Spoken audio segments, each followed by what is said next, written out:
Hey everybody, welcome to Dad's Den of Pop Culture. It is Alpha Flight Monday. Today we're looking at Alpha Flight number 21. Bet on Diablo. He's been doing this for centuries. Well, if you are a real Marvelite, of course you know Diablo, old school character. He, I think primarily has faced the Fantastic Four in the past, one of their villains. I'm not sure who did this cover. I don't know that it doesn't feel John Byrne-y to me for some weird reason. I think there's a little, is there like a little, I can't tell if there's a little signature in there. You know, if I looked online, I could find out. Okay. Well, there's a great opening as I sit here and stare at something going, I'm not really sure what that is. So, we got Sasquatch, we got Aurora going up against Diablo. Now, if you remember last issue, they met Gilded Lily while exploring an old house that had been left to Walter Lankowski's family. It had been owned, It had been owned by a woman who had disappeared in 1929 under maybe mysterious circumstances. She had had multiple husbands. All of them died under mysterious circumstances. And in exploring the house, Walter Lankowski is essentially kidnapped. Aurora stumbles onto this Gilded Lily woman, sees her ex-husbands encased in gold, finds Walter encased in gold as well. So what does Diablo have to do with this? Well, he is an alchemist. So let's find out. Love wrought new alchemy. John Byrne, story and pencils. Bob Wyacek, inker. Andy Yankus, coloring. Rick Parker, lettering. Dennis O'Neill, editor. Jim Shooter, editor-in-chief. Walter Cherie, what has happened to you? And they did mention her French accent in Aurora, in their Aurora personality, is becoming thicker. And that's a plot point here, folks. Also, check it out. Cloak and Dagger. Always enjoyed Cloak and Dagger, but I gotta say, Cloak and Dagger, to me, always feel like DC characters who got trapped in the Marvel universe. They have never really meshed that well with Marvel. Great concept, though.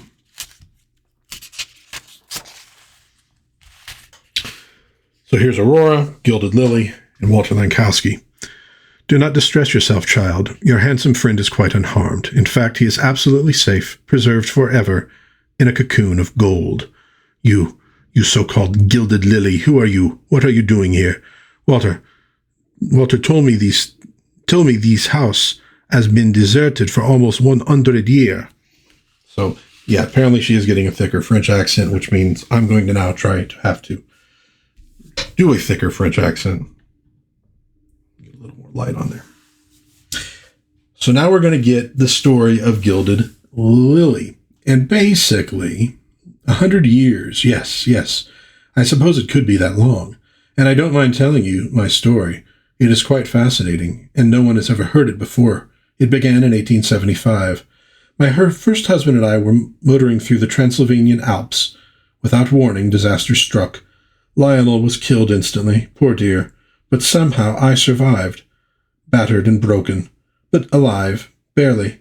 It was my first experience of death. It stunned me, frightened me quite out of my wits. I do not know how long or how far I wandered through those dark Balkan woods before I came to the castle. And we're not talking about a white castle. And essentially this is the castle of the man who will be known as El Diablo, Esteban Diablo. Steve Devil.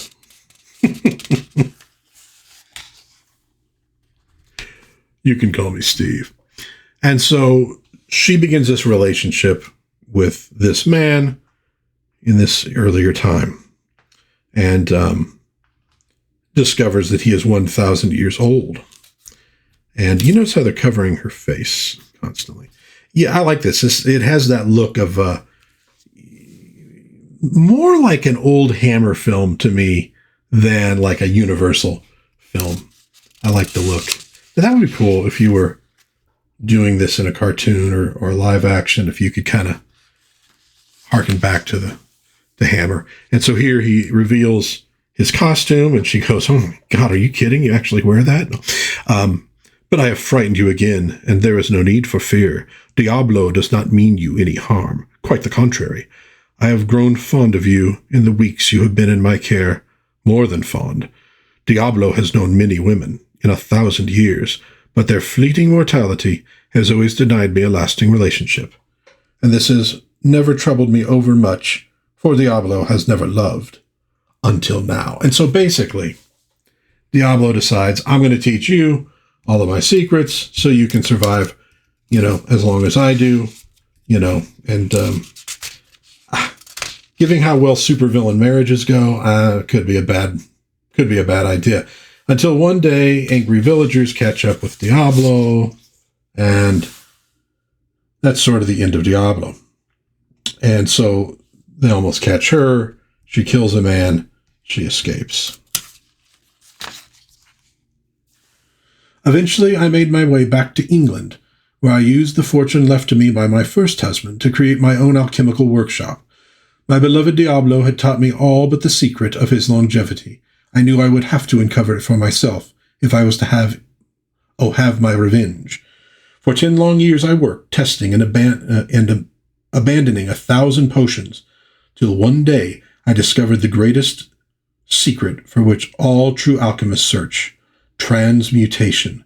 I transformed the simple block of lead into purest gold, and in that moment I realized there was a link between that divine yellow metal and my quest for immortality.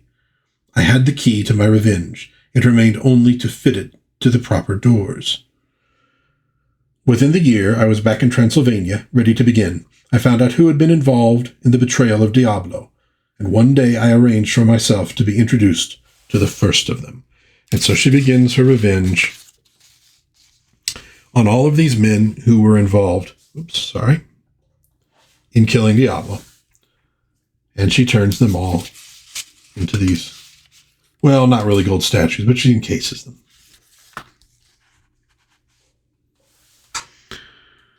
Those statues, I saw them out in the hall, but they are alive, all of them. And I feel like I'm just on the verge of going Pepe Le Pew. Of course, to kill them outright would have been too quick, too clean. I wanted them to suffer, as I have suffered, as my beloved Esteban must have suffered. And so they live, immobile, immortal, like the gold that coats them, like your handsome companion. But come with me now, child. I have had the opportunity of creating a female statue.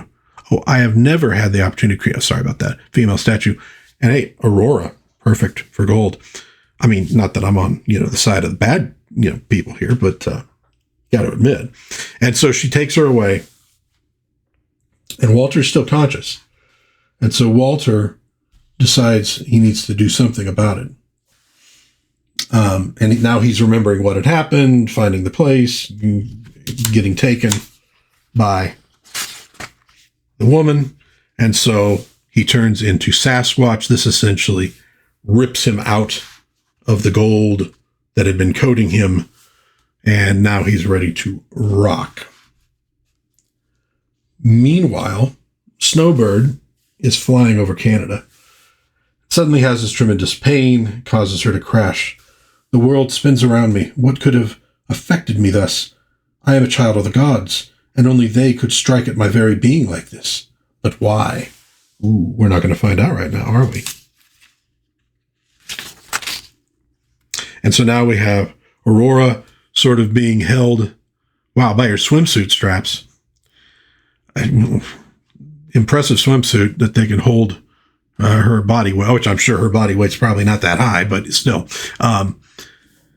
Over this pot of molten gold, and boom, in comes Sasquatch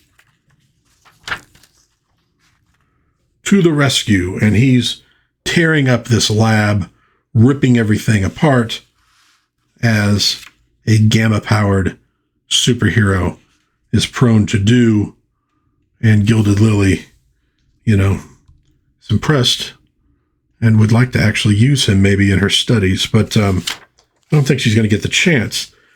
And so as she finally decides to leave, he grabs at her cloak and pulling it, Sapriest, holy cow.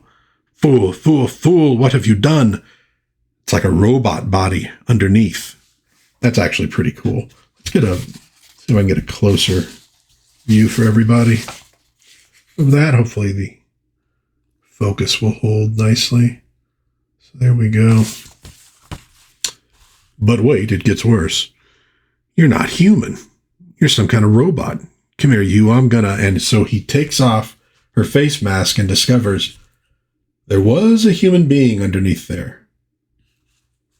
It quickly ages and turns to dust. And when that happens, the house starts to collapse. So got a little bit of like Follow the House of Usher in here. And so he grabs Aurora and starts hightailing it out of the collapsing house. Boom, boom, boom, boom, boom. Nice background inks. I don't know how many books Byrne was working on, so it makes sense that that he needed to have somebody help with that background inking. And here we have this pile of all this dust, and choo. Okay, a little bit funny there, but you got to do, it's cartooning. You got to be funny once in a while in cartooning. Well, I never thought I'd be grateful for allergies, but it would have taken forever to dig out of this dust. As always, chérie, a novel solution to any problem.